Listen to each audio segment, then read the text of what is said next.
నీవు నన్ను శ్రమల పాలు చేశావు, నీవు నన్ను గద్దించావు. నేనేమయ్యాను తెలిసిన, కాడికి అలవాటు కాని కోడ దెబ్బలకి అలవాటు పడినట్లు నేను ఆ శిక్షకు లోబడుచున్నాను.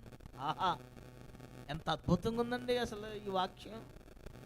ఎఫ్రాయిం అంటున్న మాట ఏంటో తెలిసిన, మీరు ఏ శిక్ష అయితే నాకు విధిస్తున్నారో, ఏ క్రమశిక్షణ అయితే మీరు నాకు పెట్టారో, నేనేమయ్యాను తెలిసిన, కాడికి అలవాటు కానీ కోడ దెబ్బలకి అలవాటు పడినట్లుగా నేను నీ శిక్షకు లోబడి తిని, నీ క్రమశిక్షణకు లోబడి తిని, నీ క్రమానికి నేను లోబడ్డాను, నీ గద్దింపుకు నేను లోబడ్డాను, నీ హెచ్చరిక నేను లోబడ్డాను. ఒక్కడు లేడు ఈ రోజున సంఘంలో అట్లాంటోడు.